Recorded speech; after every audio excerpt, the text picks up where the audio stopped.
राम राम दोस्तों, मैं अरुण कुमार डायरेक्ट वैदिक रेमेडी चैनल में एक बार फिर से आपका स्वागत करता हूं।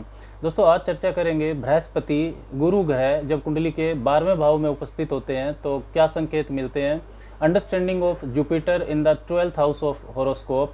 12वें भाव को अगर हम समझे तो 12वां भाव व्यय का भाव होता है, लॉसेज का होता है, धन का खर्च भी और आपके शरीर का खर्च भी, स्वास्थ्य का खर्च भी, दानशीलता, चैरिटी, ये 12वें भाव से देखी जाती हैं।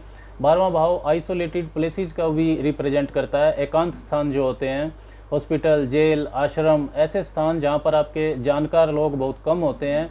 कल्चर और जो एनवायरनमेंट है, वातावरण वहाँ का अलग होता है, इसीलिए विदेश यात्रा, विदेश में स्थायी निवास, ये सारी चीज़ें भी 12वें भाव से देखी जाती हैं। ध्यान लगाना, योगा करना, आध्यात्मिक उत्थान, स्पिरिचुअल एनलाइटमेंट, मोक्ष, ये भी 12वें भाव से देखा जाता है। और 12वां भाव आपकी कल्पना को भी रिप्रेजेंट करता है, आपकी कल्पना शक्ति को, आपकी नींद, आपके सपने, बेड प्लेजर्स, जो भी छुपी हुई एक्टिविटीज़ होती हैं, हिडन थिंग्स, किसी भी तरह की एडिक्शन, इंट्यूशन, सबकॉन्शियस माइंड, अवचेतन मन, ये सब 12वें भाव से देखा जाता है। बृहस्पति को अगर हम समझें तो बृहस्पति सभी ग्रहों में सबसे शुभ ग्रह है। कुंडली के दूसरे, 5वें, 9वें, 10वें, 11वें और 12वें भावों में बृहस्पति का कारक तब होता है। बृहस्पति आपकी धन संपदा का, सुख समृद्धि का, प्रोस्पेरिटी का कारक है। इसके अलावा संतान सुख का, संतान प्राप्ति, संतान से सुख, ये भी बृहस्पति के कारक तब में आता है। शिक्षा और ज्ञान का मुख्य ग्रह है बृहस्पति। इसके अलावा धर्म, धार्मिकता, आपका जो बिलीफ सिस्टम है, कितना धार्मिकता में आपका विश्वास है, धर्म में, ये सब भी बृहस्पति के कारक तब में आता है। और आपकी जो दानशीलता है, परोपकारिता, जो लाइफ एथिक्स हैं, नैतिकता, आपका आचरण, विवेक, इनको भी बृहस्पति कंट्रोल करता है। जप, तप, श्रद्धा, ये भी बृहस्पति के कारक तब में आती हैं। और बृहस्पति भाग्य का कारक भी है, लक फैक्टर, डिवाइन ब्लेसिंग्स का, इसीलिए बृहस्पति विस्तार का कारक है, विकास का, एक्सपेंशन जो होता है चीज़ों का, वो बृहस्पति के कारक तब में आता है। और जो जीवन में मिलने वाले अच्छे अवसर हैं, गुड अपॉर्चुनिटीज़, उनका भी बृहस्पति कारक है। इसके अलावा किसी भी तरह का जो मार्गदर्शन होता है, पिता व गुरु की शिक्षा, इसका भी बृहस्पति कारक है। एनी टाइप ऑफ गाइडेंस, ये बृहस्पति के कारक तब में आती हैं। और बृहस्पति का प्रभाव बड़ा व्यापक होता है क्योंकि आकाश तत्व को बृहस्पति नियंत्रित करते हैं। बृहस्पति अगर कुंडली के 12वें भाव में है तो जो आपका ज्ञान है, बुद्धिमत्ता है, विजडम है, वो 12वें भाव की चीज़ों के विस्तार में लगेगी। अध्यात्म, अवचेतन मन में झांकना, पूर्वाभास शक्ति का होना, कल्पना शक्ति का बढ़ जाना, ये सब होगा। और ये सारे गुण आपको धार्मिक गुरु बना सकते हैं, अच्छा एस्ट्रोलॉजर बना सकते हैं, साइकिक हीलर बना सकते हैं, योग गुरु बना सकते हैं। अध्यात्म का जो असली अर्थ है वो आप पहचान सकते हैं बृहस्पति अगर 12वें भाव में है तो। काल पुरुष के जन्मांक में जो मेष लगन का होता है, उसमें 12वें भाव में मीन राशि पड़ती है, तो नैसर्गिक रूप से ओरिजिनली बृहस्पति 12वें भाव के स्वामी बनते हैं। तो जो ज्ञान और अध्यात्म के क्षेत्रों के लिए बृहस्पति की 12वें भाव में उपस्थिति एक आदर्श स्थिति होती है।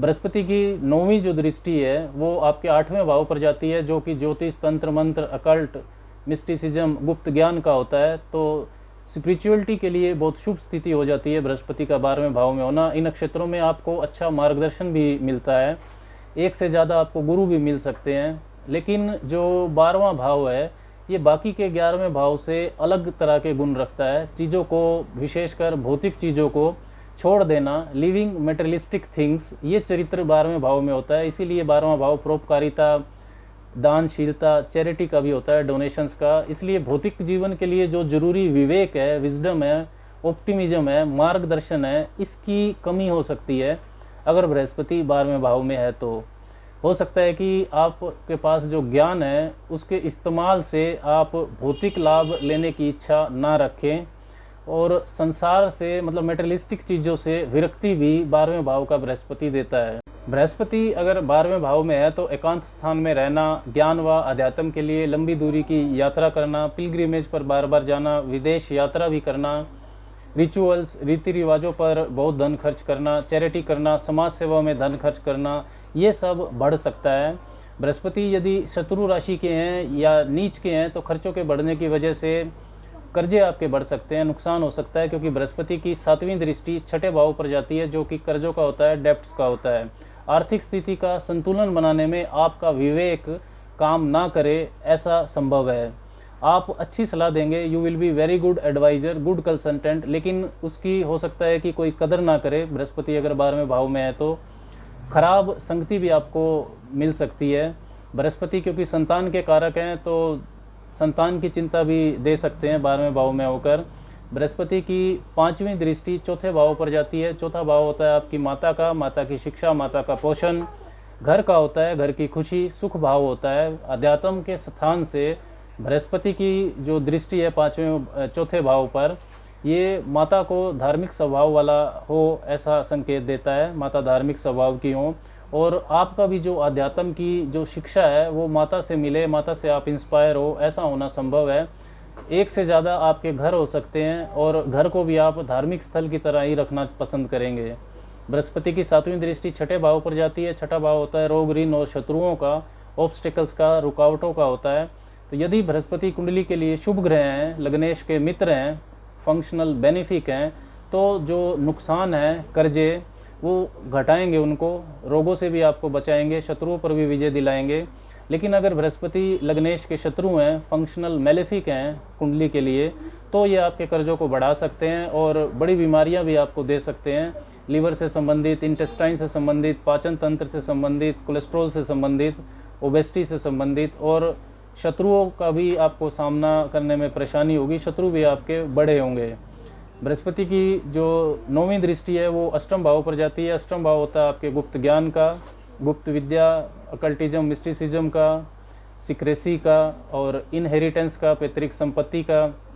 जो जो सडन इवेंट्स होते हैं, अचानक आने वाले उतार चढ़ाव, ट्रांसफॉर्मेशंस, वो भी अष्टम भाव से देखी जाती है। तो गुप्त विद्या में रुचि बृहस्पति आपकी बढ़ाएंगे।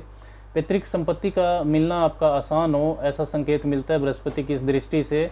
जीवन में जो अचानक होने वाले उतार चढ़ाव है वो भी बढ़ जाएंगे। लग्नेश व चंद्रमा पर अगर बृहस्पति का शुभ प्रभाव ना हो तो बृहस्पति की 12वें भाव में उपस्थिति ये भौतिक जीवन के संघर्ष को बढ़ाने वाली ही होती है। दोस्तों, बृहस्पति के 12वें भाव में होने पर ये जो फल मैंने आपको बताए हैं, इन फलों में अन्य ग्रह के प्रभाव से बदलाव होना संभव है। आज के लिए बस इतना ही। राम राम।